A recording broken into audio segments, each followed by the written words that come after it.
नमस्कार। आज हम बात कर रहे हैं महान चोल सम्राट राजेंद्र चोल प्रथम के बारे में। हाल में उनसे जुड़ी कई नई गतिविधियां और खोजें सामने आई हैं। तो हमारे पास कुछ रिपोर्ट्स हैं, कुछ पुरातात्विक अपडेट्स भी। कोशिश रहेगी कि इनसे जो सबसे अहम जानकारी है वो निकालें और समझें कि राजेंद्र चोल की विरासत आज भी इतनी प्रासंगिक क्यों है।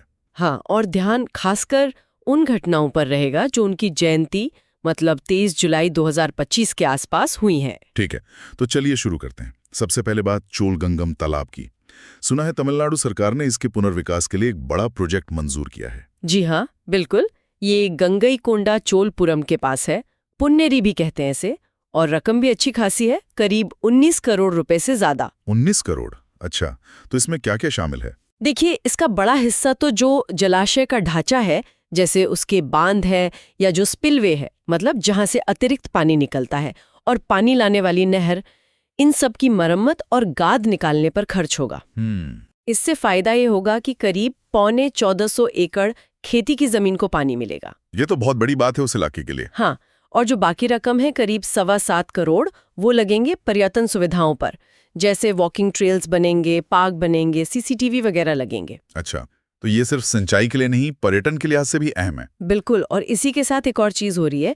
मंदिर परिसर के पास ही लगभग 22 करोड़ की लागत से राजेंद्र चोल प्रथम को समर्पित एक म्यूजियम भी बन रहा है। म्यूजियम भी? वाह। हाँ, तो ये दिलचस्प इसलिए है क्योंकि ये सिर्फ कोई साधारण मरम्मत का काम नहीं है।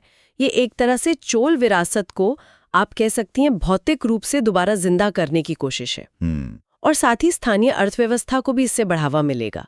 शायद ये सब आदि तिरुवाथिरई उत्सव से भी जुड़ा हो, जो चोलों के लिए महत्वपूर्ण था। सही कहा, मतलब इतिहास को आज की जरूरतों से जोड़ने की एक कोशिश। अच्छा, ये तो हुई राज्य स्तर की बात। राष्ट्रीय स्तर पर भी काफी कुछ हुआ है ना? जी हाँ, बिल्कुल। इसी साल 23 से 27 जुलाई के बीच केंद्र सरकार और तमिलनाडु सरकार दोनों ने मिलकर राजेंद्र चोल की जयंती मनाई। ये अपने आप में एक अहम बात है। और प्रधानमंत्री मोदी खुद गए थे गंगईकोंडा चोलापुरम। हाँ, 27 जुलाई को वो बृहदेश्वर मंदिर गए, जो यूनेस्को वर्ल्ड हेरिटेज साइट है। वहाँ उन्होंने पूजा अर्चना की और जो सांस्कृतिक कार्यक्रम हुए उनमें भी हिस्सा लिया। इलैया राजा का कार्यक्रम भी था शायद। जी हाँ, इलैया राजा का संगीत कार्यक्रम भी था। और प्रधानमंत्री ने तिरुचिरापल्ली में एक रोड शो भी किया। उन्होंने चोल वंश की योगदान की काफी तारीफ की और शायद मूर्तियों की भी बात हुई। हाँ, उन्होंने तमिलनाडु में राजाराज चोल प्रथम और राजेंद्र चोल प्रथम दोनों की मूर्तियां स्थापित करने की योजना की घोषणा की, और एक स्मारक सिक्का भी जारी किया गया कि अब राष्ट्रीय स्तर पर दक्षिण भारत के प्राचीन इतिहास और खासकर चोलों के स्थायी प्रभाव को लेकर एक नए सिरे से गौरव महसूस किया जा रहा है। हाँ, ये बात तो है। और मूर्तियों की योजना तो इस प्रतिबद्धता को जैसे और पक्का करती है। इतिहास को पब्लिक मेमोरी में लाने का एक तरीका है ये। अच्छा, और पुरातात्विक मोर्चे पर भी कुछ हलचल हुई है? कुछ नई खोजें? हाँ, ये भी बहुत दिलचस्प है। इसी साल मई में त्रिची जिले में एक गांव है उटाथूर। वहां सुत्ता रत्नेश्वरर मंदिर में पत्थर के 12 शिलालेख मिले हैं। 12 शिलालेख? तो इनसे क्या पता चला? इनसे जो पता चला वो काफी चौंकाने वाला है। पहले माना जाता था कि ये मंदिर विक्रम चोल के समय का है, मतलब 12वीं सदी का। हाँ, लेकिन इन शिलालेखों से पता चला कि ये मंदिर उससे भी पुराना है।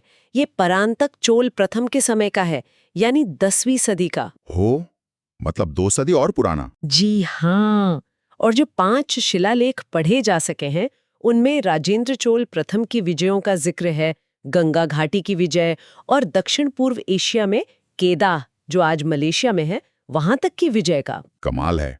इसका मतलब तो ये हुआ कि उस इलाके में चोल प्रभाव हमारी पिछली समझ से कहीं पहले स्थापित हो गया था। बिल्कुल, ये हमें उनके विस्तार और शुरुआती प्रभाव को दोबारा सोचने पर मजबूर करता है। इतिहास की परतें खुल रही हैं इन खोजों से। सही कहा। और केरल में भी कुछ मिला है? हाँ, केरल से भी 2 महत्वपूर्ण शिलालेख मिले हैं। एक है मेपारा शिलालेख, जो राजेंद्र प्रथम के शासन के 10वें साल का है, और दूसरा थिरुमिटाकोड शिलालेख, जो करीब 1028 ईस्वी का है। तो ये क्या बताते हैं? ये मध्य केरल में राजेंद्र चोल के शासन की पुष्टि करते हैं, और कुछ शिलालेखों में तो चोल काल के अस्पतालों और स्वास्थ्य व्यवस्था का भी जिक्र है। अस्पताल? उस जमाने में? ये तो सच में अद्भुत जानकारी है। है ना? तो ये सारी खोजें इसीलिए महत्वपूर्ण है क्योंकि ये लगातार हमारी समझ को बदल रही हैं कि शुरुआती मध्ययुगीन तमिल राजनीति कैसी थी, मंदिर कब बने, शासन कहाँ तक फैला था और यहाँ तक कि स्वास्थ्य सेवा जैसी सामाजिक चीजों के बारे में भी नई बातें पता चल रही हैं। हर शिलालेख आप कह सकती हैं इतिहास की पहेली का एक नया टुकड़ा है। तो अगर हम इन सब बातों को समेटें जो पिछले कुछ समय में हुआ है। हाँ, तो संक्षेप में कहें तो हाल के घटनाक्रमों में हम 3 मुख्य चीजें देख रहे हैं। एक, बुनियादी ढांचे का विकास जैसे चोलगंगम तालाब का जीर्णोद्धार। ठीक है। दूसरा, सांस्कृतिक पर्यटन और राष्ट्रीय स्तर पर मान्यता, जिसमें म्यूजियम का बनना, प्रधानमंत्री का दौरा और मूर्तियों की योजना शामिल है। और तीसरा महत्वपूर्ण पुरातात्विक खोजें जैसे उटाथूर और केरल के शिलालेख। और ये सब महत्वपूर्ण क्यों है? मतलब इसका बड़ा मतलब क्या है? देखिए, ये सब इसलिए मायने रखता है क्योंकि इससे कई चीजें हो रही हैं। एक तो चोल विरासत के साथ आम लोगों का जुड़ाव और गहरा हो रहा है। दूसरा, ग्रामीण अर्थव्यवस्थाओं को सहारा मिल रहा है। वो तालाब और पर्यटन वाली बात। बिल्कुल। तीसरा, राष्ट्रीय गौरव की भावना को बल मिल रहा है।